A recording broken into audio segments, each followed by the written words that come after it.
la dernière lettre écrite à Franck Etienne, j'aimerais vous remercier pour tout votre support, vos réconforts, vos lettres. Ça va maintenant, vous entendez? Mais vous comprendrez que je n'aurais pas pu lire tous ces messages WhatsApp, à peu près 500 par jour. C'était impossible. Mais j'ai répondu ceux auxquels je pouvais, mais pas à tous. Je suis désolé. Pourquoi je dis la dernière lettre? Je vous lis la dernière lettre que j'ai écrite à Franck.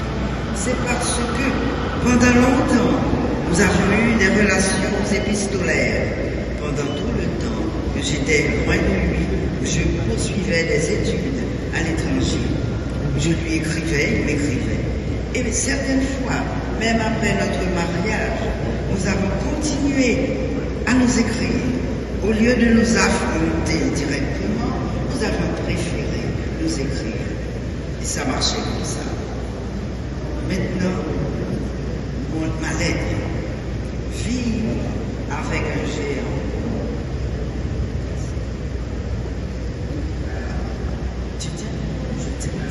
Franck, mon amour, c'est l'âme endolorie que je décris, cette ultime lettre avant ton départ pour l'au-delà.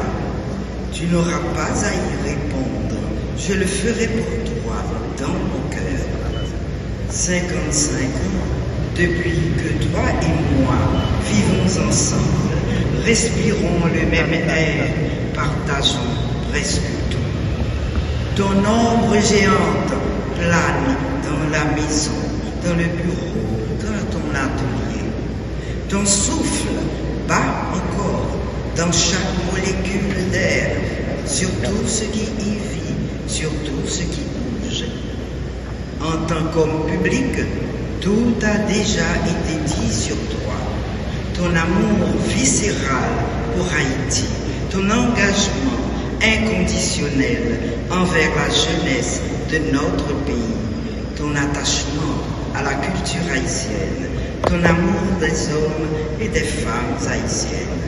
Franck, inventeur de mots, inventeur de situations, inventeur de formes et de couleurs. Tu m'as inventé, tu m'as façonné, tu m'as sublimé. Franck, que serait ma vie sans toi? Je n'ose pas l'imaginer. Je n'ai point de mots pour te décrire l'effet de ton départ. C'est un peu le renversement du monde, le renversement de mon monde. Tu as eu des ennuis de santé qui m'ont beaucoup paniqué. AVC, surdité, cancer de la prostate et ce maudit Covid qui venait des Chinois, aimerais-tu répéter? Tu t'es échappé comme à la cloche de bois au moment où on s'y attendait le moins. Tu avais même regagné un peu d'énergie. Tout le monde s'émerveillait de te voir avec tant de fougue défendre tes points de vue à la télévision. Quelle figure, disait-on, malgré cette douleur résiduelle que le Covid t'a laissée aux doigts et aux jambes. Franck, ton départ a créé un vacarme à la dimension de l'immense écrivain que tu étais. Partout en cette république qui t'a tatoué au cœur, ton nom revient dans les conversations. On tente de mesurer l'étendue de ton personnage. Tes amis en Europe francophone, au Québec, aux États-Unis, sont fiers des témoignages qui t'encensent, te glorifient comme un créateur hors pair qu'Haïti met au monde une fois par siècle. Comment Stéphane et Rudy, ainsi que tes petits-enfants, vivent-ils cette séparation? Stéphane et Rudy sont nos enfants. Stéphane est une fille. Et moi, ta Marie des îles, je suis dévastée. De quelle couleur sera l'avenir sans toi. Je garderai comme mantra ta phrase. Dieu de vie, Dieu vivant, Dieu d'amour, Dieu de lumière. Que la divine intelligence de l'énergie universelle me guide et me protège. Bien entendu, les choses vont changer. Mais comment déconstruire nos habitudes?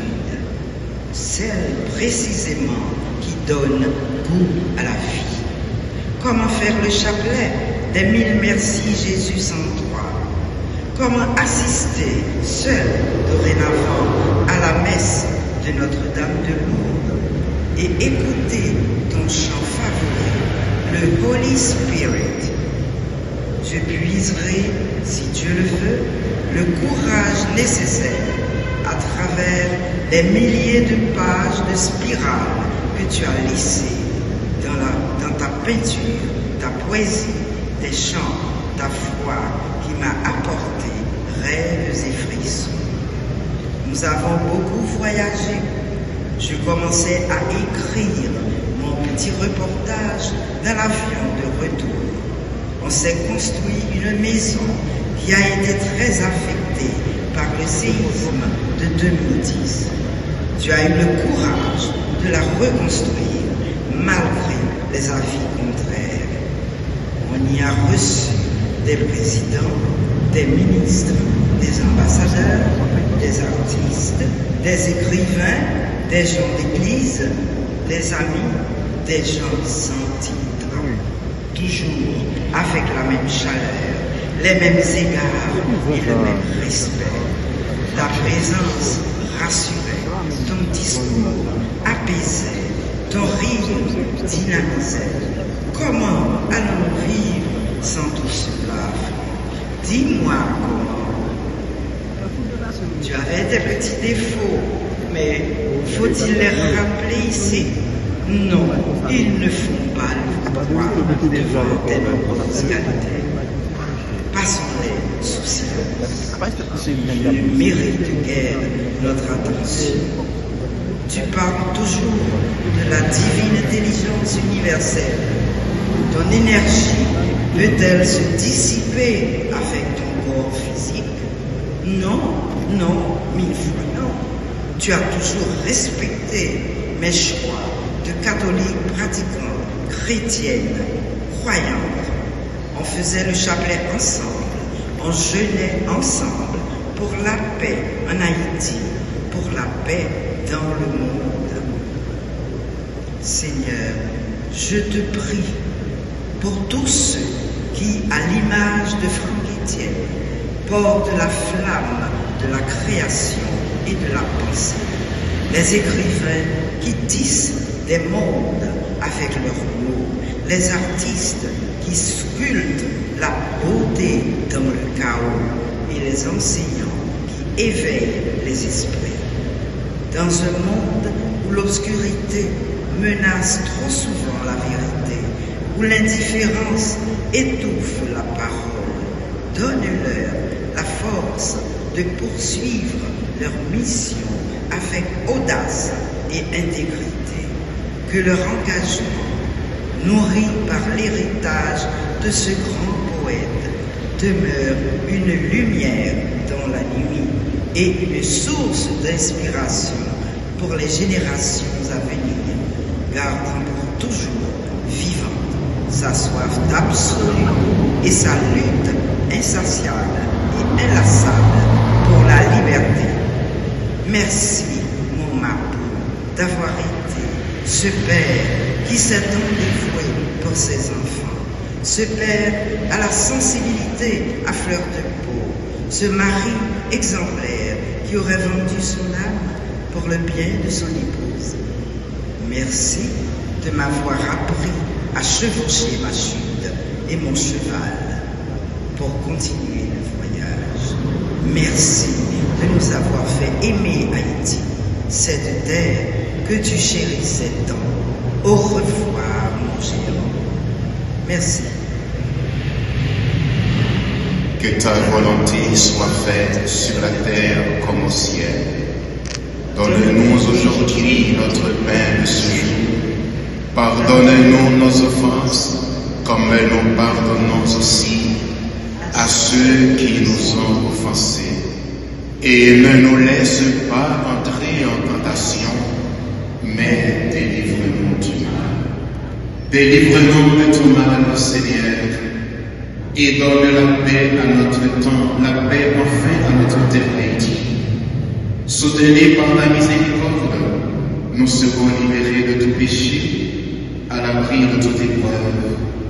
Nous qui attendons que se réalise cette bienheureuse espérance, l'avènement de Jésus-Christ, notre Sauveur.